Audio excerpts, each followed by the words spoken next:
And today we're very pleased to have Dr. Gabrielle Francis to share her expertise on menopause, empowering midlife transition as a transformation of body, mind, and spirit. Now, during the webinar, if you have any questions, you can type them in the chat box, and our staff will message you right back. If we can't answer anything, we're going to have a question and answer period at the end, and Dr. G can respond to your questions. Just a brief disclaimer here. This information is for licensed medical professionals only and not to be distributed to patients or consumers. Such professionals need to make their own assessments of their individual patients based on all applicable factors. All information in this webinar is the sole responsibility of the presenter and is not reviewed or approved by Energique brands or affiliates. Energique products are not intended to diagnose, mitigate, treat, cure, or prevent any disease, damage, or dysfunction. Now I'm going to turn it over to Dr. Gabrielle Francis. Welcome, Gabrielle. Thank you, Dr. Laurel. It's so good to be here. And thank you all for taking the time in your busy day to be here as well. I know there's a lot going on in the world, and I really appreciate you joining me and Energique today. I am the Herban Alchemist, and I'm a naturopathic doctor, chiropractor, and acupuncturist. I practice in New York City, and I wrote a book called The Rockstar Remedy, which basically, you know, I spent a lot of my career touring with rock bands and working as a doctor on tour for them. And what I've noticed is I brought my information and experiences of touring with bands back to my practice because I realized that a lot of people are living these very intense, extreme lifestyles, and they want to be healthy too. So my book is really based on that philosophy of how you can have your shake and eat cake too, basically. So how you can live in today's world, live an intense life, and still be healthy. Today we're going to talk about menopause, and the webinar goals are that we're going to understand the body-mind-spirit connection of menopause. We're going to review the female hormone system. We're going to learn the hormonal changes of both peri-menopause and menopause and be able to differentiate them. We'll discuss the imbalances that happen during menopause. I'll discuss laboratory analysis so that you can get your proper treatment. We'll discuss natural therapies for restoring balance. And then Dr. Laurel will take over and share the Energique products that help for menopause transitions. So menopause is a very important time in a woman's life. It's a transition from basically one part of her life to another. And is it a midlife crisis or is it a transformation? A lot of that really has to do with how we look at it, how they understand it, and how healthy they are during this time. You know, all life involves change. If we accept change, if we're balanced during change, if everything's working properly, body, mind, spirit, then the change is a transformation. But if we resist change, or we're not balanced during the change, then it's a crisis. So what I would like to share with you is ways that we can empower by helping to reframe the experience for women. Because in today's culture, menopause is something that women really dread. If we look at all of the, you know, brands and the beauty products and just the media, we look at women as being celebrated only when they're young, not so much as they age. And if they are celebrated when they age, it's always like, well, she looks good for her age. And they're really not talking about how they do in other cultures where they really celebrate the wisdom and the beauty that comes with aging. But also just, it's very important for us to understand that this isn't just a transition of hormones. This is a complete archetypal transformation. And the archetypal transformation is happening physically. So there's a hormonal shift changing, and that hormonal shift is actually changing how the woman feels spiritually and emotionally, and how she sees herself in the world and how the world sees her. And that archetypal transformation is a shift from the mother to the queen to the wise woman. And this is a little picture of the Mayan archetypes. The mother is the woman who's in her reproductive years. Her estrogen and progesterone are very high, and those are the mothering hormones. So she's wired to give, and get nothing back, basically. And whether she has kids or not, her place in society and her belief about herself is based on other people needing her and who she takes care of and who she loves. As she moves into peri-menopause, I call that the queen. The hormone levels, the estrogens and progesterones are coming down. So her desire to take care of everybody starts to kind of retract, and the hormones in her brain that wire her for her spirituality and creativity start to come up. So she starts thinking about herself for the first time, what she needs, what she wants, some of the things she'd like to do in the future. And then as she moves into the wise woman, her hormones are fully stabilized. The estrogens and progesterones are lower. The spirituality hormones are higher. And she's moved fully into what I call the wise woman. So as we go through today's seminar, I'm going to constantly be bringing up and sharing with you how these biological changes, these hormonal shifts, are changing the archetype of the body, mind, and the spirit. And the key to this transformation being, being a transformation and not a crisis is, number one, that she understands what's happening and so that she can actually share it with the people around her. But that we're creating balance for her, not just in the physical body, which is what everybody focuses on, but we're creating a physical balance in the body, mind, and the spirit. So first, I'd like to go through a little review of the endocrine system. And the endocrine system, the female endocrine system, is so complex. It involves a symphony of glands and hormones that are constantly in communication with each other. And they have to be in balance and constant communication, because if any one of them goes out of balance and gets overworked, we have the other ones kicking in to take over for it. So it's really important when we're identifying what's happening with a woman at any stage of her life, for that matter, but especially during menopause and perimenopause, that we understand what's happening in all the glands, because what they typically only look at is the ovarian hormones. So the ovaries produce 80% of our hormones. They produce 3 types of estrogen: E1 estrone, E2 estradiol, and E3 estriol. Estrone and estradiol break down and convert to estriol, and estriol is the circulating estrogen, the one that has receptors on all the glands and organs of the body. And then we've got progesterone and testosterone. So the ovaries produce 80% of the sex hormones. Then we have the adrenal glands. So the adrenal glands, adrenal, above the renal, they sit on top of the kidneys. And there's 2 divisions of the adrenal gland, the cortex and the medulla. The cortex produces your glucocorticoids, cortisol, the mineral corticoids, aldosterone. So cortisol regulates stress, blood sugar, immunity. Aldosterone regulates blood pressure, fluid volume. We have the sex steroids, estrogen, progesterone, testosterone, and DHEA. So the adrenal glands produce 20% of our sex steroids.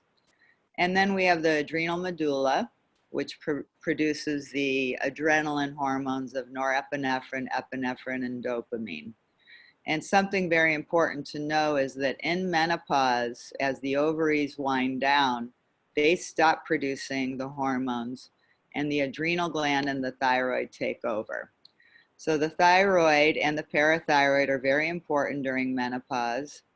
The glands of the hormones of the thyroid are primarily thyroxine T4, which converts into T3, which is the circulating thyroid hormone, and that has receptors throughout the body. And it also produces calcitonin, which helps our calcium metabolism.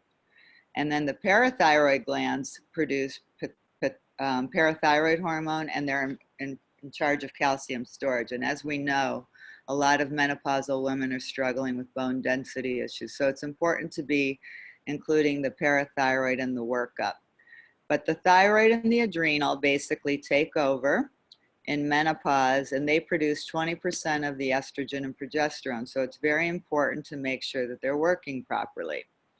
The pituitary, our master gland, sits inside of the brain, and it produces all of the feedback hormones, the hormones that are constantly in communication with the adrenal, the thyroid.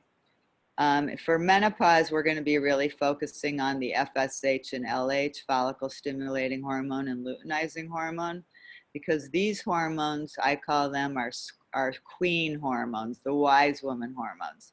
They surge during menopause, and that's what makes her want to really focus a lot on her spirituality and creativity. So there's different stages in a woman's life that all are represented by different hormonal changes. So we've got the hormones coming in and the body's being flooded during puberty, and there's often a lot of fluctuation in hormone levels. In particular, we get this infiltration of estrogen and progesterone and surging of testosterone, which makes them want to go out there and be a little wild. And then we have the reproductive years, which can be anywhere from 18, 19 into the mid 30s. And, you know, I have fertility as a big part of my practice. So I see a lot of women that are in perimenopause that still want to get pregnant. So we're often trying to keep them balanced as if they're still in this phase to enhance their fertility.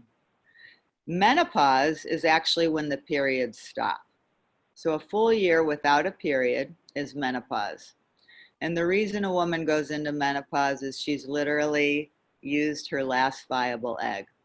And the 10 years before menopause is perimenopause. So typically we start seeing at 35 to 45, it could be 40 to 50. We often want to look and see what her mother's pattern was. And then post-menopause is when she's fully into menopause. There's no more fluctuating levels of hormones. The estrogens and progesterones are low, FSH and LH are high. She's the wise woman. So I just want to show you basically how the basic cycle works in the reproductive hormone cycle, which is normally there's a 28-day cycle. So from day 1 to 14, that's our follicular phase. And what's happening is the estrogen level is starting to rise, and estrogen is building the lining of the uterus. It's building the endometrial lining to prepare for pregnancy. There's a maturation of the follicles or the eggs. And just before she ovulates, there's a big surge in estrogen, and then it drops. After it drops, the pituitary causes a release of LH and FSH, and that surges. The surging LH and FSH cause the egg to be released from the ovary. And in the second half of the cycle, the luteal phase, we have the rise of progesterone coming from the corpus luteum. And progesterone is the fertility hormone. Progestation gets you pregnant, keeps you pregnant. And that hormone helps the implantation of the fertilized egg into the wall of the uterus. If no pregnancy has taken place, the hormones drop off, the lining sloughs off, she gets her period, and we start over day 1 again. So it's kind of interesting because women are coming into me at menopause. I'm teaching them about this because I want them to understand it. And a lot of them have spent their whole life, have had 4 kids, and they never knew that the purpose of their menstrual cycle was to prep them for pregnancy. So we're born with our total amount of eggs. 1 month we ovulate on the left, the next month on the right, boom, boom, boom, boom. And then menopause is when we have fully run out of eggs and the ovaries shut down. So You know, it's interesting to see how the hormones have an effect on people emotionally and spiritually. Estrogen and progesterone are the mother hormones. They wire us to give, take care of, love, connect, to put our needs last. And estrogen in particular, during that luteal phase, a woman will be much more connected, creative, nurturing, and she's very receptive. She's preparing, her body's preparing for receiving, let's say, sperm, for example. In the progesterone phase, she's got her mothering energy very high. She's still in that caretaking, but progesterone causes a little bit more of an introspective, meditative quality. They're less outward and more introspective during the luteal phase. This is the time when the egg is implanting, but it's still all about giving, giving, giving, and putting yourself last. And the identity of estrogen and progesterone makes a woman's identity be based much more on who she loves and who loves her and who needs her. Testosterone is the hormone that gives us the temptress quality, the sexual, the physical, the competitive, extroversion, interest in sex. And then we have the FSH and LH, which I call the queen hormones, the spirituality. They wire women for creativity, insight. Well, they start thinking about their legacy, and they're much more intuitive when the FSH and LH are high.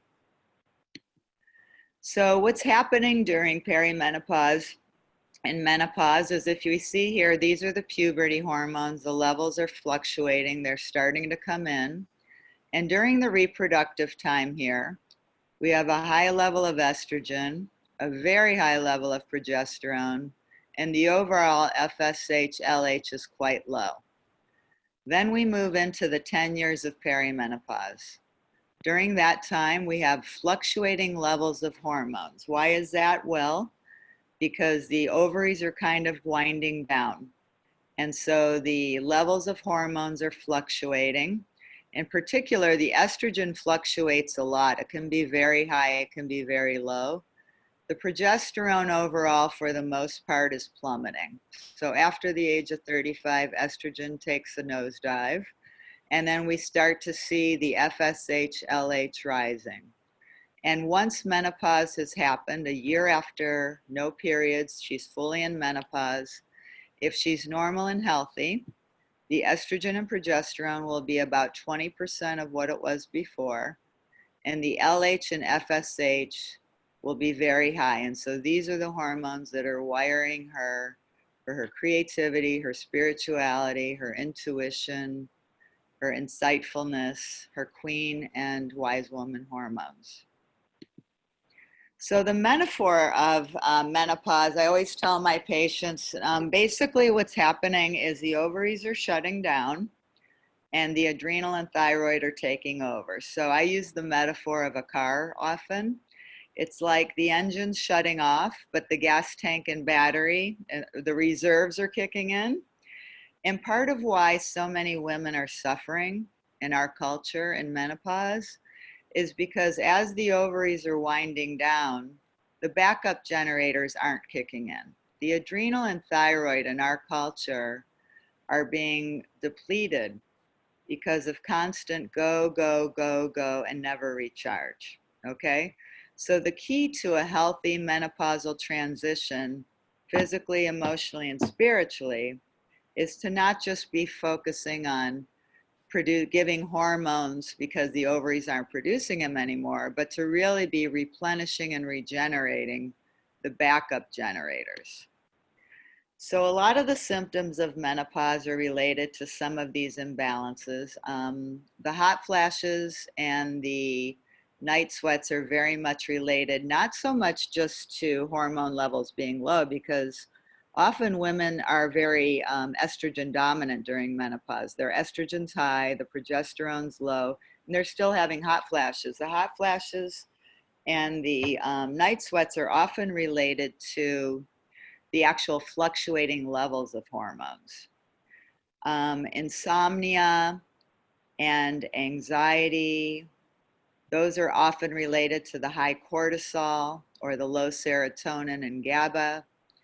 Depression, often related to high cortisol, low estrogen and progesterone, as well as low adrenal hormones, low thyroid hormones. Weight gain is extremely common. Often you'll see women just gain 10 pounds out of the blue, even though their lifestyle hasn't changed. And that's often what brings them in. They do not like gaining that weight. And that could be because the thyroid or the adrenal are low and the metabolism isn't working as well. But also when the hormone levels are lower than it should be, the body holds on to fat as a way of kind of trying to hold on for the hormones. And then we've got the loss of libido. This is very traumatic for a lot of women that identified themselves in a very sexual way. All of a sudden, they're losing their libido. So that can really create an identity crisis for women. That's often because of the low DHEA, testosterone, and hormones, and also the adrenal and thyroid. Osteoporosis because of the estrogen progesterone imbalance, as well as heart disease. And then the apathy and withdrawal, we often see that in women whose adrenals are low, especially if it's a problem with their dopamine, adrenaline, and norepinephrine. So there's a lot of stereotypical feelings about women in menopause. It doesn't have to be this way. And I really learned that because I went to visit a friend of mine that lives in Denmark. And anybody who's ever been to Denmark would find out that it's a very relaxing country. Compared to America, the stress level is very, very low. And I was talking to my friend's mother and her friends, and they were all sitting around and they're saying, oh, my friends in menopause in America, they want to kill themselves. They want to hurt other people. They're gaining weight. They're having hot flashes. But for us, our periods just stopped one day, and that was it. And so it made me really realize that these stereotypical things that are happening to women in modern society is really coming from an imbalance. It's not really how it was supposed to be. And so how do we treat a woman? Well, for me, I really determine my treatment based on my laboratory workup. I can have 10 women going through menopause, and every single one of them will be treated differently because I'm getting to the root of the problem. I'm not just putting Band-Aids on the symptoms. I'm trying to find out what is creating their perimenopausal and menopausal imbalance and then replenishing them. So during perimenopause, I'll start this workup in the mid-30s, but it basically determines whenever they come in to see me is when I start the workup because I want to catch them before it happens so they have an easy transition. But I do the basic CBC, metabolic panel, lipid panel. Homocysteine is important to make sure there's no chronic inflammation that can cause heart disease. I look at the B12, folate. Vitamin D is actually a hormone, and that's very important for our hormone balance, for bone density, for vaginal health. The hemoglobin A1C to determine if she's in the pre-diabetes range. I look at iron and ferritin. It's a great time to have them get a bone density scan. And then from the hormones, FSH and LH are the first thing because that determines where they're at in the spectrum. Are these hormones low? And are they in their reproductive years? Are these hormones soaring? Which means the ovaries have shut down and we're trying to balance them for menopause. Or are they somewhere in between and we're looking at the perimenopause transition? So in order to know how to balance the estrogen, progesterone, DHEA, and testosterone, we have to first know from the FSH, LH where they're at in that spectrum. I also do an adrenal workup of cortisol, the 4 times per day, all the adrenal hormones, including the adrenalins, dopamine, serotonin, GABA. I use a lab called ZRT for this. And then I do a thyroid workup, not just the TSH, but the T4 and the T3. Because remember, what we're trying to think about is that the backup generators have to be built up so that the body can naturally produce the estrogen and progesterone. So what I'm going to do now is go through various lifestyle and naturopathic, natural medicine recommendations, and we'll get into going through the supplements, herbs, and Dr. Lorella is going to go through homeopathy with us because she's an expert in that, and there's some really wonderful Energique products for that. I'm also going to review bioidentical hormones just so you have an understanding of the language, because whether you use it or not, it's important to know what your patients may be coming in for from other doctors.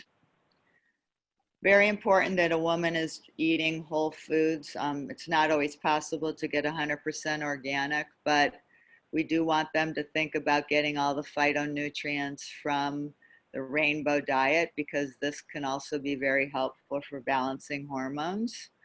There's lots of phytoestrogens and phytoprogesterones in our fruits and vegetables. Fiber is very important for balancing hormones.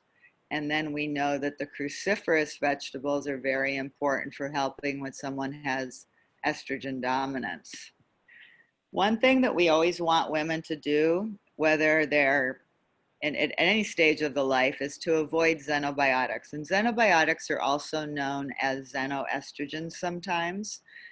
These are toxins in the environment that are called endocrine disruptors because they actually bind to our estrogen receptors and can create a lot of hormonal disruption. And they can also upregulate those estrogen receptors in a scary negative way that can help to promote things like fibroid cysts, breast cancer, and other things like that.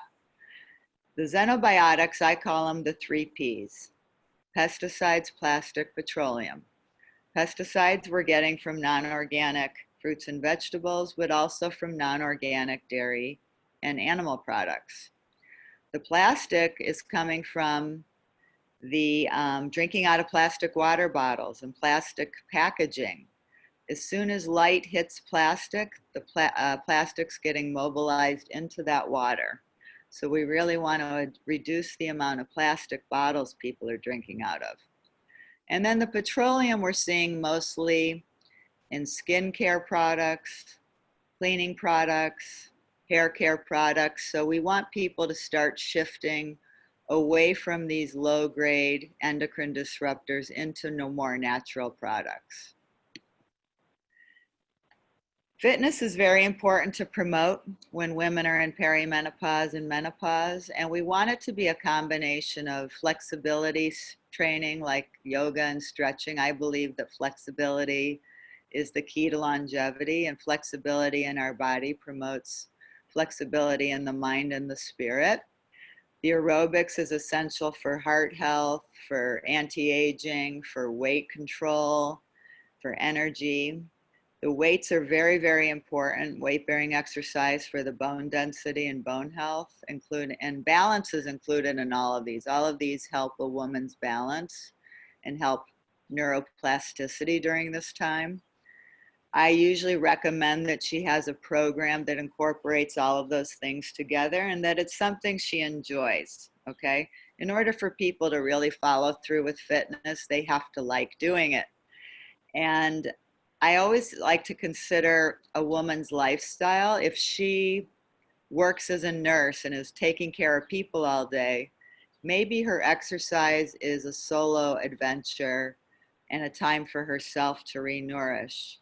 If she works alone at home all day on a computer, maybe the exercise and the fitness is going to a dance class or a group Pilates class, and is something where she can actually use it as a social engagement as well.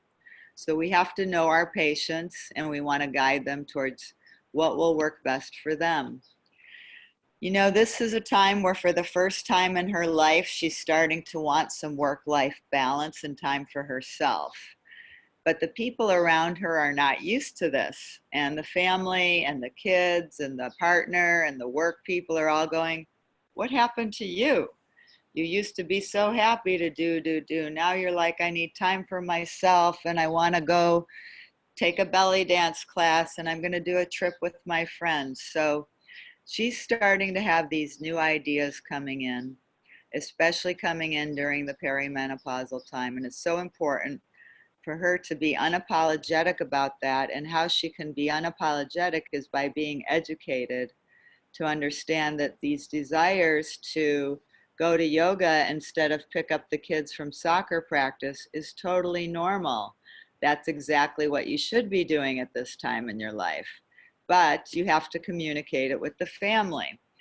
And I tell people that you have to, in your perimenopause years, you're going to start renegotiating relationships, because a lot of times you'll see that women in their late 30s and 40s start to break up with a lot of friends. And part of that is because they have designed their life to be the caretaker, the giver.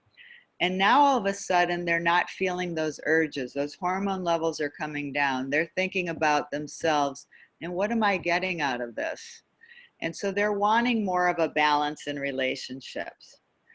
And another interesting thing is in partnerships, especially if in a female-male partnership, where a woman's estrogens and progesterones are coming down and her hormones for freedom are going up, in men during this time, there's an opposite change happening. So their testosterone is dropping in andropause, and their estrogens and progesterones are actually rising. So what you'll often see in a family structure is she's wanting more time alone, more time to go out and do what she wants. And he's all of a sudden coming back and wanting to be more engaged with the family and the kids and more helpful. So they're actually really changing, almost becoming different people. And I think it's very important to educate both men and women about how the hormone changes are affecting how you see yourself in the world emotionally and spiritually. And it's going to have an impact on relationships. And so that it doesn't traumatize the whole family, you have to be able to share with them that you're going through these changes, that you need more time for yourself. And that way nobody feels abandoned. So body work, I believe, is really important for women during perimenopause and menopause, just to keep the tissues healthy, the circulation healthy, to enhance flexibility.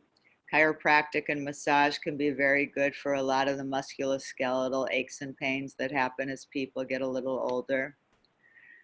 I'm going to talk to you a little bit about the Mayan abdominal massage. I learned this from the curanderas of Central America, southern Mexico, Belize, and Guatemala. And basically the uterus hangs inside of the pelvis like a hammock. And there's 8 ligaments that attach the uterus to different parts of the pelvis. And the uterus can go out of position. So normally the uterus sits behind, here's the bladder. The uterus normally sits behind the bladder and kind of a little bit erect. And then there's the rectum and the colon behind, okay? So if the pelvis tilts, or if there's been trauma, pregnancy, a C-section, any kind of high heels, high impact sports, there's a lot of things that can cause the pelvis and the uterus to go out of position. One of those positions would be a flexed uterus anteriorly, that's called anteflexion, and the other one retroflexion, where it's going backwards. Normally every month when a woman has a period, all that blood comes out of the uterus. If a woman's uterus is anteflexed or retroflexed, that old blood will get stuck up there and it can't come out. And that can cause fibroid cysts, endometriosis. But also it's an old toxic lining that gets stuck in there. It's not great for fertility or implantation either. What we see a lot in menopause is there's a weakening of the ligaments around the uterus and the ovaries, a lot of that due to pregnancy and having babies. But anytime a woman has kind of bladder issues, we can also consider that she might have some anteflexion of the uterus. That's going to cause vaginal issues, bladder prolapse, frequent UTIs, vaginal infections. With the retroflexed uterus, you'll see constipation, hemorrhoids, and often rectal prolapse. So the Mayan massage is a massage where we actually realign the uterus and the ovaries. And it usually only takes one treatment for a trained practitioner to be able to align the uterus. Because I'm a chiropractor, I also align the pelvis and the spine because you can put the uterus back in alignment very easily. But if the back isn't in alignment, the uterus will go right back out of place as soon as they walk out. So there are practitioners who do the Mayan abdominal massage. That could be something you recommend for women who are having issues like prolapse and bladder issues. And this is the website where you can find those practitioners, arvigotherapy.com. I think acupuncture is wonderful during menopause and perimenopause. It's great for a lot of the symptoms, the hot flashes, the insomnia, and the anxiety. But a lot of women are starting to turn towards plastic surgery and Botox. And cosmetic acupuncture or facial acupuncture is a wonderful alternative to Botox. I actually can help people wean off of Botox using cosmetic acupuncture, because we always want to encourage our patients to do things that will create the least amount of harm and toxins in their body. So now we're going to talk about the naturopathic and nutritional treatment goals. First of all, there will be the symptom management, but a lot of people just stop there. I believe that that should be in combination with getting to the root of the problem. Always good that you can manage people's symptom quickly, but we want to get to the root. So the liver and the gut are very important during perimenopause and menopause. The liver and the gut are how our body detoxes and absorbs nutrients. So when we're getting into adrenal and thyroid work, that's all about the building. We're going to be giving them nutrients and herbs to replenish and rebuild. We want to make sure that the body can absorb what we're giving them. The liver is also very important because the liver produces cortisol, and cortisol breaks into DHEA. DHEA breaks down into estrogen and progesterone and testosterone. So if you see someone whose cholesterol is high and her estrogen, progesterone, and testosterone are low, then we know there's an issue with the conversion of that taking place and perhaps some sluggishness in the liver and the liver enzymes. Also, liver and gut are an important place for hormones to be detoxed and manufactured. So I believe what I'll usually do is I'll do the testing, order the test. It's going to take several weeks to a month for that to come back. While I'm waiting for the hormones or for the hormone test to come in, I'll do a cleanse of the liver and the gut, make them feel better, and create a platform for which we're going to do the building. Ultimately, it's very, very important that we're addressing the thyroid and the adrenal so that eventually they are producing that 20% of the hormones that she has for phase 2 and doesn't need to be on hormone treatment beyond that for much longer. And it typically, I would say, it often takes about 6 months to correct adrenal and thyroid imbalances to the point that the body would be producing those hormones naturally. Now, some of you may do HRT and some of you may have patients who come into you and they're on hormone replacement therapy. So I just want to review the different types of HRT there are. So we have the synthetic non-bioidentical, and these were the old-fashioned hormone treatments, things like Premarin, which is pregnant mare's urine. It's not synthetic. It has nothing to do with the hormones of the human body. And actually, they don't really use these that much anymore. I haven't seen them that much in practice. If a woman is doing these, I'm always encouraging her to move towards a doctor who is going to help her use more of this bioidentical hormones. So then there's synthetic bioidentical. So these are estrogens and progesterones that are identical with that in the human body, but they're manufactured synthetically. And examples of this would be things like estrase and prometrium. These are very high dose. They're pharmaceutically made.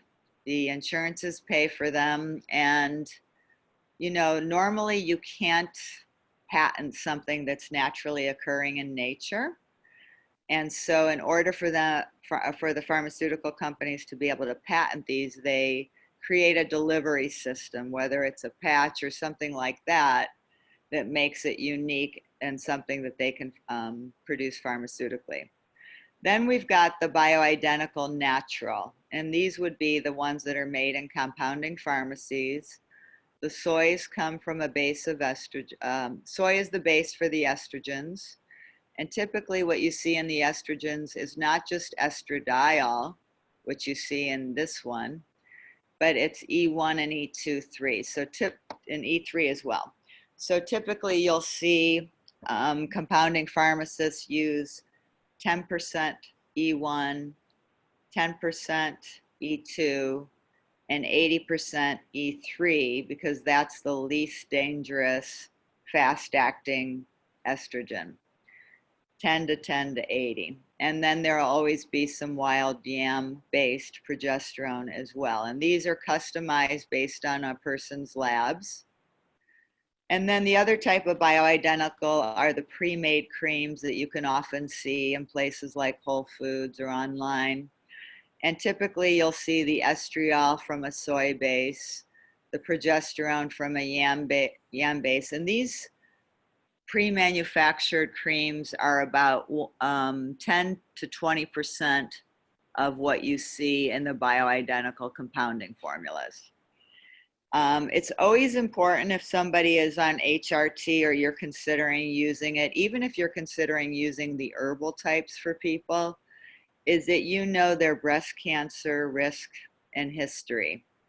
I never use any of this in people who have a family history of breast cancer. I actually never use any of this unless I've identified in labs that it would be beneficial. So I think that people buying these creams and self-medicating over the counter, I'm not a fan. Okay, so there's herbal and homeopathic hormone replacement, and I am going to let Dr. Laurel tell you about the magical homeopathic remedies of Energique. The homeopathics in combination are phenomenal for symptom management. And we have a lot of wonderful herbal therapies that help to balance different types of hormones. So the phytoestrogens, now the phytoestrogens are not estrogen. Typically a phytoestrogen has about 1/450 of a typical of estrogen. But what it does is it binds to the estrogen receptors and helps modulate it. The phytoestrogens can also be protective against toxic estrogens like the xenobiotic estrogens, so they can be very protective. The foods that are phytoestrogens, we see soy, all of the legume family, flaxseed and flaxseed oil. And then we've got herbs like ginseng, licorice, fenugreek, red clover, hops, alfalfa. And it's very important to know that hemp and marijuana have estrogenic activity. And I think it's important because so many people now are using CBD.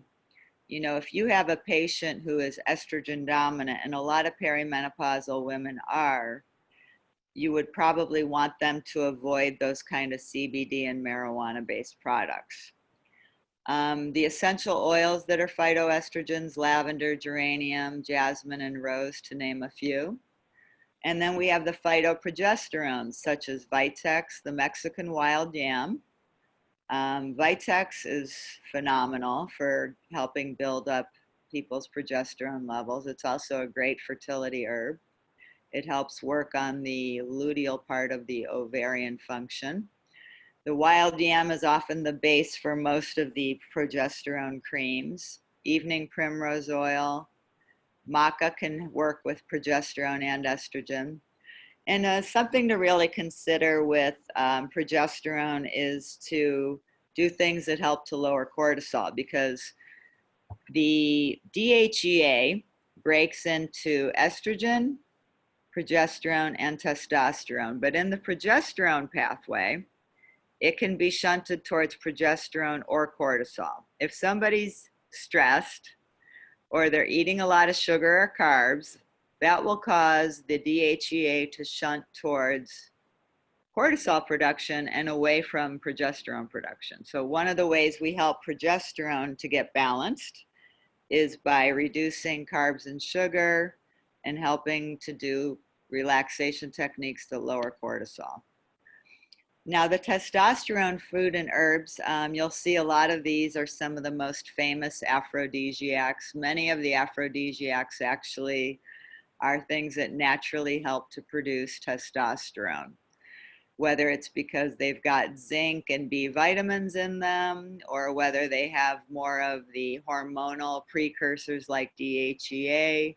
We've got the oysters, eggs, foods that are in protein, banana, ginger, avocado, and then some of the famous herbs like tribulus, yohimbe, ashwagandha, and the appropriately named horny goatweed. So the adrenal adaptogens, this is very famous. There's some amazing products through Energique for this.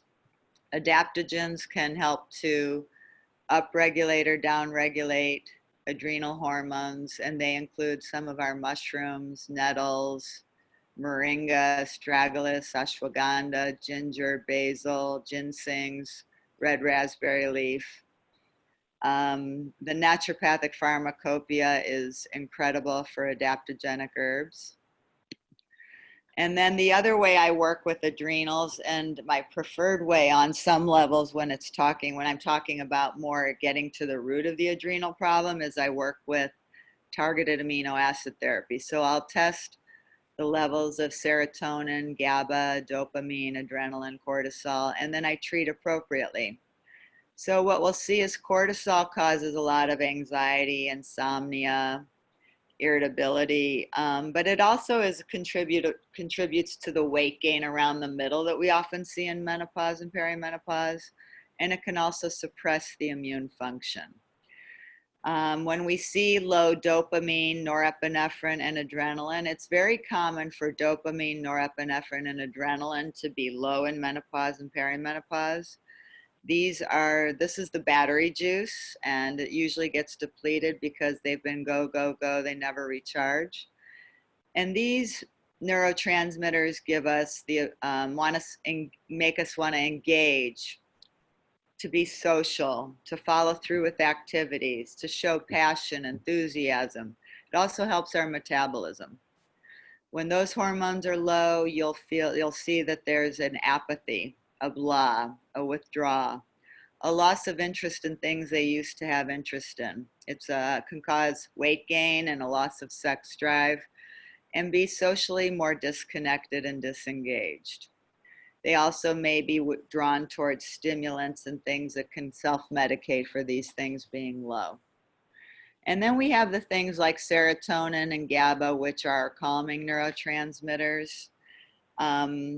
They help give us a positive outlook on life, make us feel peaceful and calm, help sleep. They basically shut the engine off.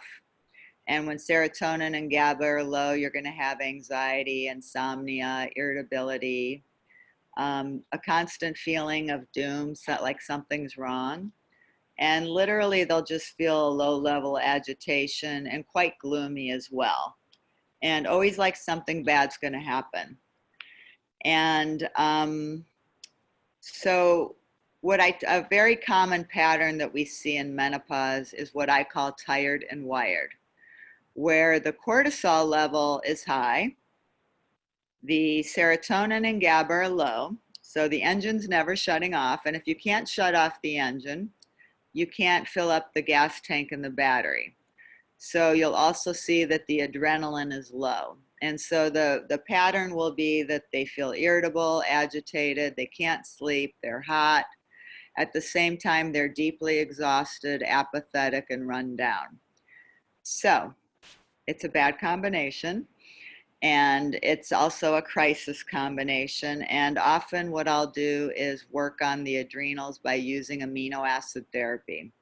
And that is using the precursors that help to build up where they're low. And I only do the treatments based on what I see in the labs. So let's say, for example, the serotonin's low. The combination I'm going to use is 5-HTP with the vitamins and minerals that help take it to the pathway. And I may use something that's a tyrosine base for dopamine and norepinephrine. So the untargeted amino acid therapy is actually correcting the imbalance. And it usually, like I said, people will feel different immediately, but it usually takes several months to correct the levels to where they don't need treatment anymore, and to the point that the estrogen and progesterone are now being produced naturally by the adrenals. The thyroid is very, very important in function during perimenopause and menopause. It's very common to see low thyroid because of the low level of seafood products in our culture, as well as things that inhibit thyroid function, such as radiation and chlorine and fluoride. So even if somebody is on thyroid hormone, we can still nourish the thyroid with foods like seaweeds and seafoods that are very high in iodine, iodized salt included, and then amino acid tyrosine helps to build the thyroid gland and the thyroid hormone. And then we have herbs such as ashwagandha, gudacola, and adaptogenic herbs that also help the thyroid. So you can actually be working on the thyroid even if they're taking medications. And sometimes they're able to get off the medications if you can kick the thyroid and adrenal into gear. So my strategy for perimenopause and menopause is, for perimenopause, we first want to stabilize the hormones, know exactly what stage they're in. And while the hormones are stabilized, we balance the adrenal and thyroid the whole time, because we want to make sure that the backup generators are intact so that when the engine shuts off, they don't feel like the rug's been pulled out from underneath them. And on top of that, we'll do symptom management.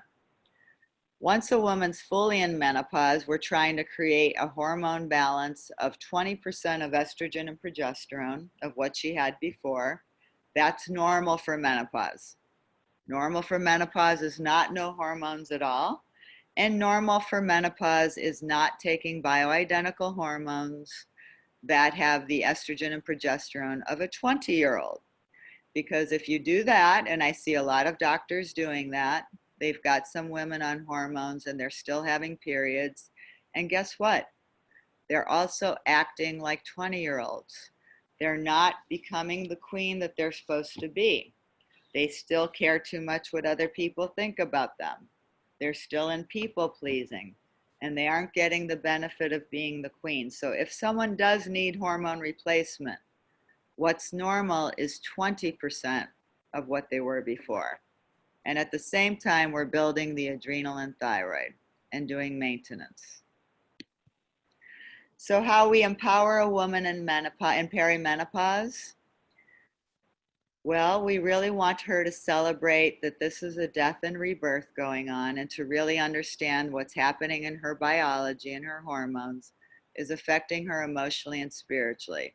And that this is a 10-year transformation, so that she understands that the next 10 years of her life, she's going through an archetypal shift and she needs to release what doesn't work for her anymore, reevaluate, renegotiate her relationships and her contracts with people, to set new intentions, and to start preparing and creating space for the queen to come in. And really, she needs to understand that she needs to have space for both the mother and the queen, because she is both during this time. And with this understanding, she's going to have compassion for herself. And we really want her to be looking forward to this transformation, so that she doesn't see it as the end of her beauty, the end of her fertility, and something that society is going to reject. How do we empower the woman who's in menopause, the queen? to celebrate her freedom, to really enjoy that feeling of not caring so much about having to take care of so many people, the freedom to be and do whatever she wants, that this is her time to nurture her creativity and her spirituality, and she needs to identify what her own needs are, to be able to delegate so that she can have the visionary ideas and her legacy really come through her, so that she can really start thinking about what's going to happen as she moves into the wise woman, and how we empower the wise woman. In our culture, we don't really see a place for wise women, and I think we need to learn from the ancient cultures about this.